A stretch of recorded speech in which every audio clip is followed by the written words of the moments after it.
packed outside. Rows of wooden benches were packed with people dressed in black, their faces tight with grief and curiosity. The air smelled of flowers and dust, and the silence felt loud, like everyone was holding their breath at the same time. Naledi Mwansa stood near the back, her hands shaking slightly as she looked at the closed casket in front of her. This was the moment she had been dreading for years.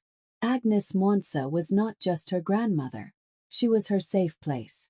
When Naledi's world fell apart, it was Agnes who held her, fed her, protected her, and called her "my child" without hesitation. Growing up, Naledi slept in her grandmother's room, listened to her soft prayers at night, and believed that as long as Agnes was alive, she would never be alone. Now that voice was gone, and the hall felt colder because of it. As Naledi lifted her eyes, she felt it instantly. Brenda Mwansa. Her stepmother sat across the hall, her lips pressed into a thin line, her eyes sharp and angry. She wasn't crying. She was watching Naledi, staring, the kind of stare that carried old grudges and unfinished cruelty. Naledi's chest tightened as painful memories rushed back. Harsh words, cold silence, doors slammed in her face. People whispered softly around her, some glancing at Naledi with curiosity, others with judgment. She kept her head still, her face calm, even as her heart ached. This was not just a funeral. It was a battlefield of memories, loss, and truths that had never been spoken. Naledi had come to say goodbye to the only woman who ever truly chose her. And standing there, surrounded by grief and tension, she knew one thing for sure: life would never be the same again. Naledi was only 8 years old when her mother died. One day, the house was full of her mother's laughter and warm smells from the kitchen. The next day it was quiet, heavy, and unfamiliar. She didn't understand death, only that her mother was gone and no one explained things in a way that made sense. She cried at night, holding her pillow, waiting for a voice that never came back. A few months later, Brenda entered the house. She arrived with loud heels, sharp eyes, and a smile that never reached her heart. Everyone said she was now family, and that Naledi should respect her. But from the first day, Naledi felt it. Brenda looked at her like she was a problem that came with the house, like something extra that shouldn't be there. At first, the cruelty was quiet. Brenda would forget to call Naledi for meals. She would give her the smallest portion and say, "You should be grateful." If Naledi spoke too much, Brenda told her to be silent. If she stayed quiet, Brenda accused her of being rude. Nothing was ever right. Naledi learned early that love in that house had conditions, and she didn't meet them. The insults slowly became normal. "You're just like your mother," Brenda would say, not as praise but as a curse. When Naledi cried, Brenda rolled her eyes. When she tried to help, Brenda pushed her away. Birthdays passed without celebration. School achievements were ignored.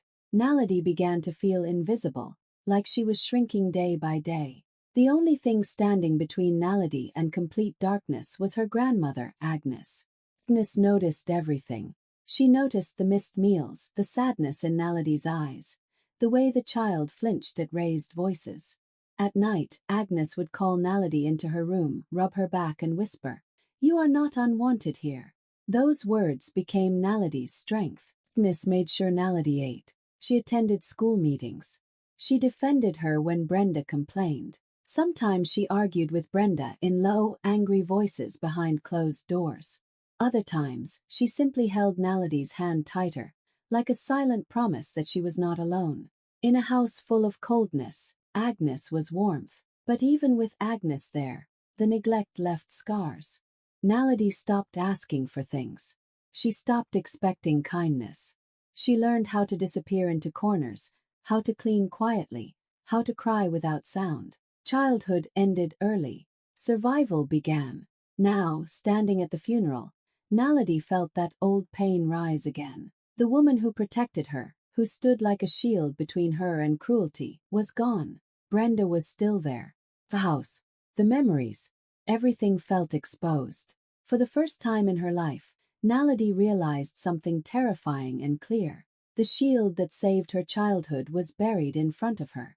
And now she had to stand on her own, carrying all the wounds and all the strength her grandmother had given her. The funeral was still going on when Brenda made her move. People were standing in small groups, whispering prayers, wiping their eyes, pretending not to stare. Naledi stayed near the wall, her hands folded, her heart heavy. She was trying to focus on her grandmother's face in her memory, on her voice, on the love she never doubted. That was when she felt a sharp pull on her arm. "Come here," Brenda said under her breath. Naledi turned slowly. Brenda's grip was tight, her nails pressing into Naledi's skin as she guided her toward a quiet corner near the back of the hall. From a distance, it looked harmless. Two family members talking. No one noticed the tension. No one heard the anger hiding behind Brenda's calm face. Brenda leaned closer, her voice low and cold. "You should leave," she whispered, "before people start asking questions." Naledi's stomach dropped. She didn't answer.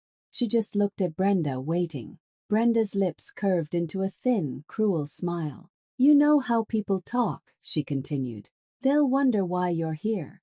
They'll wonder what right you have. And if they ask me, I won't protect you." The words hit Naledi like a slap. Her mind raced back to childhood, to moments just like this. Brenda standing over her, using fear instead of fists. Naledi felt her throat tighten, but she forced herself not to react. She had cried enough in this woman's presence. She wouldn't do it today. "I don't want a scene," Brenda went on, her voice still soft, still dangerous. "But if you stay, don't blame me for what I say. Funerals are very public. Accidents happen. Truths slip out." Naledi understood the threat clearly. Public humiliation. Whispered lies. A performance in front of everyone who had come to mourn. Brenda was warning her now, giving her a chance to disappear quietly, the way she always had. For a moment, Naledi felt small again. Years old. Powerless. Standing in a corner, wishing to be invisible. Her grandmother's hand was no longer there to squeeze hers, no voice to step in and say, "Enough." But something inside her shifted. Naledi took a slow breath. She looked at Brenda, really looked at her. The anger, the fear of losing control, the need to dominate even at a funeral. Naledi didn't argue. She didn't explain. She didn't beg. She simply nodded once. Brenda relaxed slightly, mistaking silence for surrender. She released Naledi's arm and straightened her clothes, already confident she had won. But Naledi stayed where she was. As Brenda walked away, Naledi's heart was pounding, but her spine felt straighter. The fear was still there, but it no longer ruled her. For the first time, she understood something clearly. She was no longer the child Brenda could erase with a whisper. She remained at the funeral, quiet and steady, her eyes forward. Inside her, a line had been crossed. The warning had shaken her, but it had also awakened her. And from that moment on, Naledi knew she wasn't leaving. The moment Naledi feared finally arrived. The prayers had ended, and people were slowly settling back into their seats when Brenda's voice cut through the hall. It was loud enough to turn heads, sharp enough to freeze the air. Naledi felt it before she heard it. The shift, the tension, the eyes moving toward her. "I don't understand something," Brenda said, her voice dripping with false calm. "Why is she still here?" The hall went silent. Conversations stopped. Even the children seemed to sense something was wrong. Brenda turned fully toward Naledi and raised her chin. "This is a family funeral," she continued. "And some people here are not real family." A few gasps escaped the crowd. Naledi felt her chest tighten as dozens of eyes landed on her. Some faces showed shock. Others showed curiosity. A few looked away, uncomfortable but unwilling to speak. Whispers began to spread, soft at first, then louder like insects buzzing around her head. "Isn't she just the daughter of the first wife?" someone murmured. "I heard she left years ago," another voice said. Brenda crossed her arms, satisfied. "Exactly," she said. "She doesn't belong here." Agnes was kind, yes, but kindness doesn't change blood. Naledi's hands trembled, but she forced them to stay still. Her ears rang as memories flooded back, being pushed aside at dinner, being told to stay quiet when guests came, being treated like a shadow in her own home. This was Brenda's favorite stage. Public, cruel, final. Naledi slowly lowered her eyes. not in shame, but in control. She focused on the floor beneath her feet, on her breathing. In and out, in and out. Her grandmother's voice echoed in her heart. Don't give them the power of your tears. The whispers grew heavier. Some people nodded in agreement. Others shifted uncomfortably, unsure. No one stepped forward. No one defended her. The silence felt louder than Brenda's voice. Brenda leaned closer, lowering her tone just enough to sound reasonable. We are trying to mourn properly, she said. This is not the time for confusion. Naledi swallowed hard. She felt exposed, stripped of dignity in front of strangers and relatives alike. But she did not break. She did not argue. She did not raise her voice. She did not explain her pain to people who had already chosen what to believe. Instead, she stood there, calm and still like a tree in a storm. Her eyes remained lowered, her face unreadable. Inside, her heart ached, but it did not shatter. Because even as they questioned her right to be there, Naledi knew the truth. She knew who had wiped her tears, who had fed her when others forgot, who had loved her without conditions. And while Brenda tried to erase her with words, Naledi held on to one quiet strength. She was not broken. She was not ashamed. And no amount of public humiliation could take away the place she held in the heart of the woman they were all there to bury. What none of them knew was that Naledi's life did not end when she left that house. While they assumed she disappeared because she was weak or ashamed, something very different was happening in silence. Years earlier, on a quiet evening, Agnes had called Naledi into her room. Her voice was gentle but serious. "This place is hurting you," she said. "And love should never feel like pain." That night, Agnes pressed some folded papers into Naledi's hands. Inside were school forms, a little cash, and a plan. It wasn't much, but it was everything. Agnes had been saving quietly, hiding money from household expenses, skipping small comforts, all to protect Naledi's future. Agnes paid for Naledi's education when no one else cared. She covered school fees, bought books, and made sure Naledi never missed an exam because of money. When Brenda complained, Agnes stood firm. When questions were asked, she deflected them. No one suspected that the old woman everyone underestimated was building an escape route for the child they ignored. When the time came, Naledi left without drama. No goodbyes, no announcements, just a small bag and a heavy heart. She moved to Gaborone, Botswana, scared but determined. The first months were hard. She lived in a tiny room, counted every coin, and cried herself to sleep more nights than she could remember. But she kept going because someone had believed in her before she believed in herself. Naledi studied during the day and worked in the evenings. She learned quickly, listened carefully, and stayed invisible when needed. She didn't tell her story. She didn't ask for pity. She focused on building a life that felt safe. Slowly, things changed. One opportunity led to another. One connection opened a door. One success gave her confidence. Agnes called her often, sometimes just to ask if she had eaten, sometimes to pray with her over the phone. "I'm proud of you," Agnes would say softly. Those words healed wounds no one else could see. Years passed. Naledi grew stronger, wiser, steadier. She built her career quietly, without returning home to show anyone. She didn't post achievements. She didn't seek validation. Her success was private, shaped by long nights and quiet resilience. And through it all, Agnes remained her anchor. Even from far away, her support never stopped. She was Naledi's secret weapon, her silent investor, her constant believer. Now, standing among mourners who thought they knew Naledi's story, she realized how little they understood.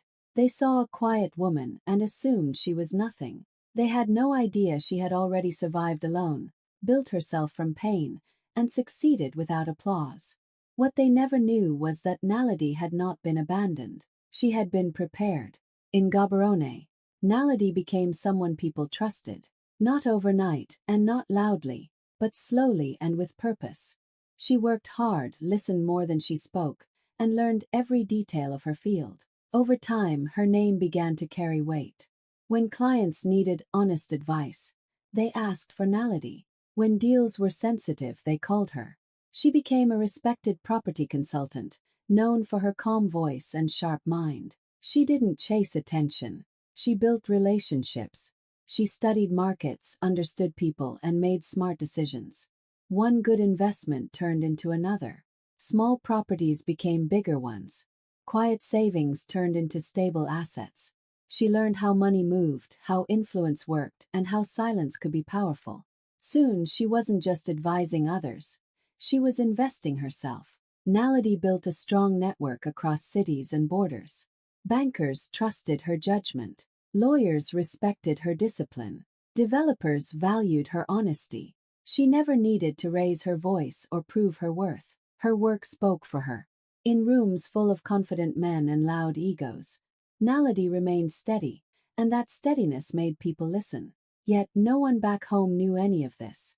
She never posted updates, never sent messages to show how far she had come.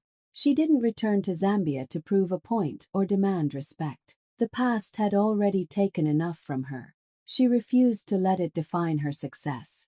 Sometimes friends asked why she never talked about her family. Naledi would smile softly and change the subject. Her life was full now, but some doors were meant to stay closed.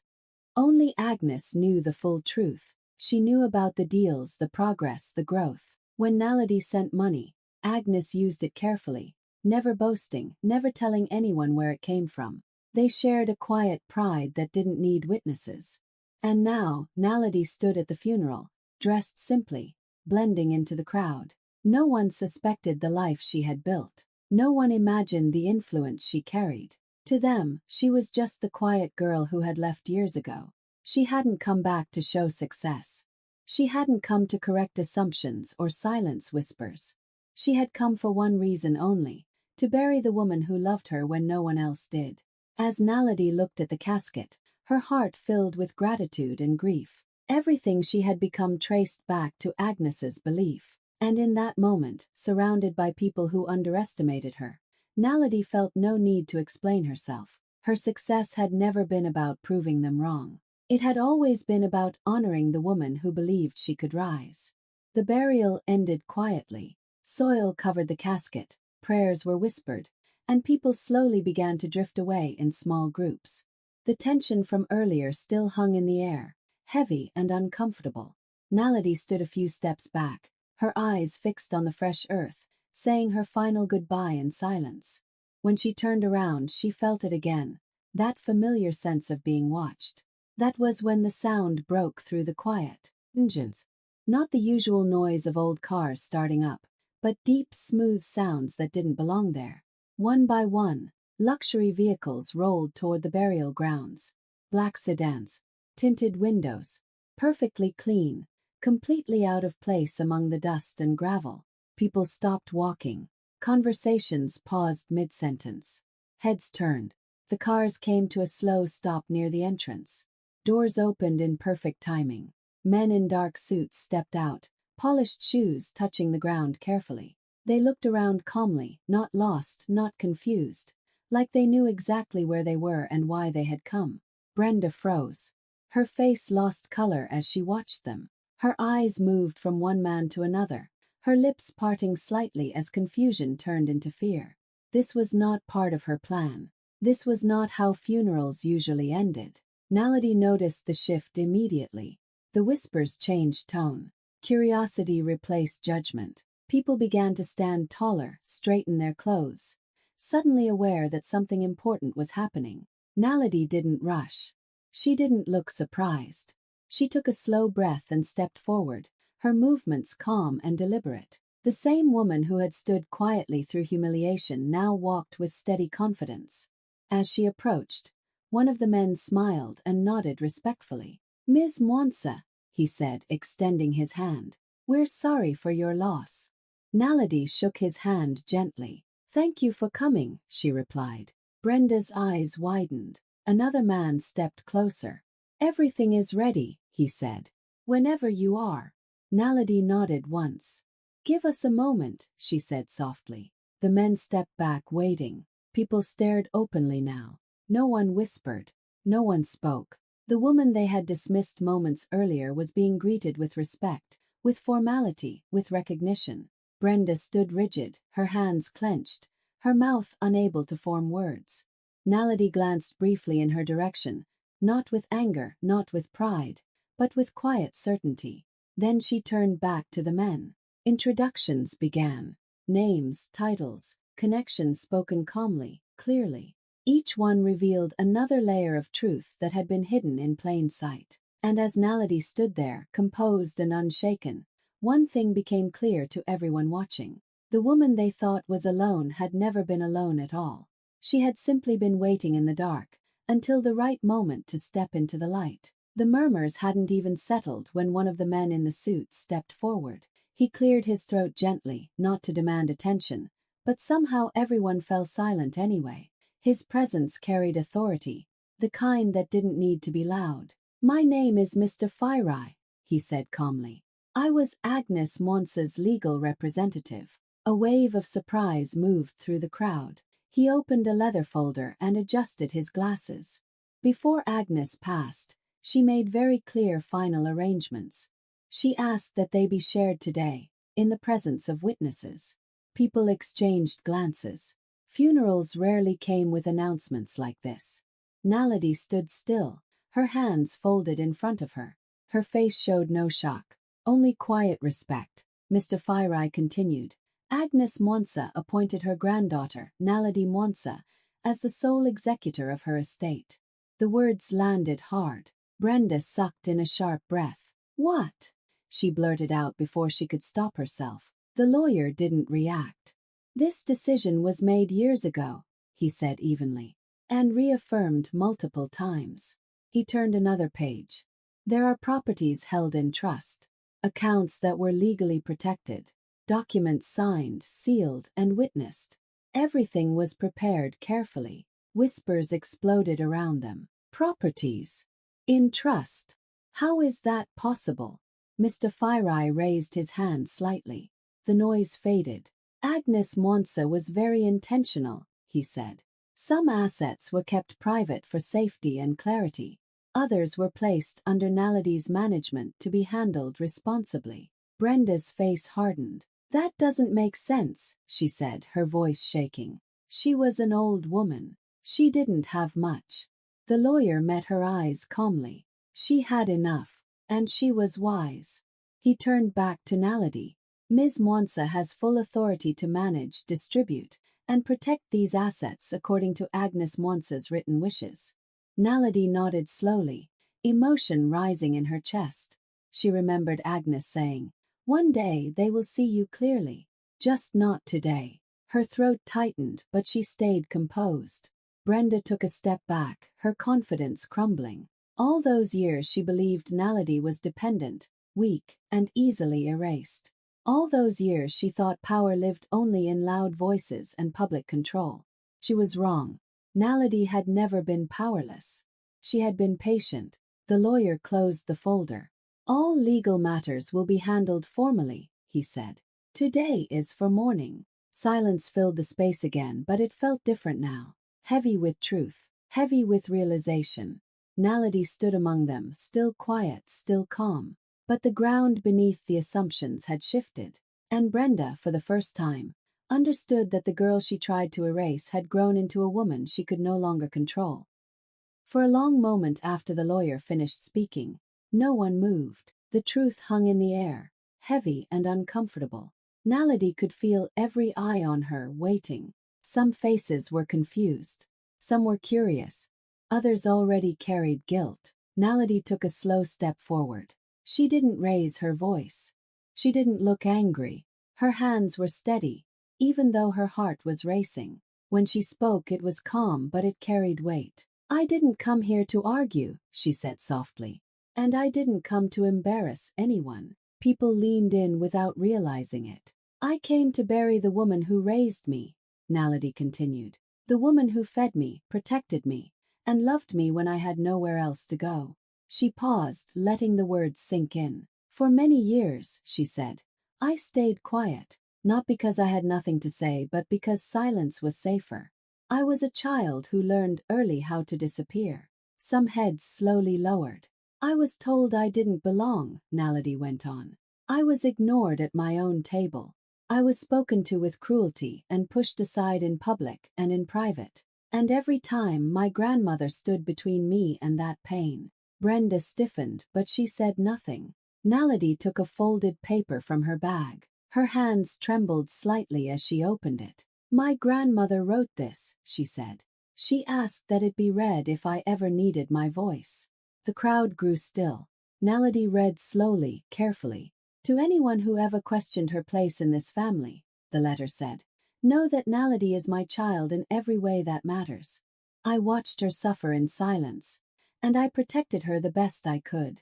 Any kindness she received came from my heart. Any strength she carries was built through pain she never deserved. A sharp breath passed through the crowd. Naledi swallowed hard and continued. If you are hearing this, then I am gone. And I ask you to treat her with the respect I gave her when I was alive. If you cannot do that, then step aside and let her live in peace. Naledi folded the letter and held it close to her chest. No one spoke. The arrogance that once filled the space had disappeared. People avoided each other's eyes. Some looked at Naledi with regret, others with quiet shame. Brenda's face was pale, her lips pressed tightly together. For the first time she had nothing to say. Naledi looked around one last time. I don't need apologies, she said gently. I only needed the truth to be heard. And in that silence, surrounded by witnesses who could no longer deny it, Naledi finally felt something shift. The truth had spoken, and it had silenced them all. Naledi walked slowly out of the funeral hall, her heels clicking softly on the polished floor. The air outside was warm, carrying the faint scent of flowers and dust from the freshly turned earth. She didn't rush. She didn't look back. There was no need for shouting, no need for revenge. All of that had been buried along with her grandmother. Her heart was heavy, yes, but it was also calm. Every step felt deliberate, like she was moving not just away from the hall, but toward a new chapter of her life. Around her, people whispered, some glancing after her with curiosity, some with respect, others with the weight of shame. She didn't care. Their thoughts, their judgments, had no hold over her anymore. Brenda still stood near the entrance, frozen, unsure whether to confront her or turn away. Naledi didn't give her the satisfaction of reaction. She didn't need to prove anything. The power of this moment wasn't in anger or shouting. It was in quiet dignity. It was in showing without words that she had risen above all the cruelty, all the neglect, all the years of being told she didn't belong. Naledi breathed deeply, feeling the sun on her face. The city outside felt bigger, brighter, freer than she remembered. She had come to bury the woman who had loved her, to honor her grandmother's memory, and to finally release the weight she had carried for so long. She whispered to herself, almost like a prayer.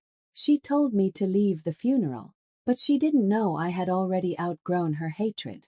I didn't come to fight. I came to say goodbye, and to show her who truly stood in the shadows. And with that, Naledi walked on, head held high, leaving behind the pain, the whispers, and the past.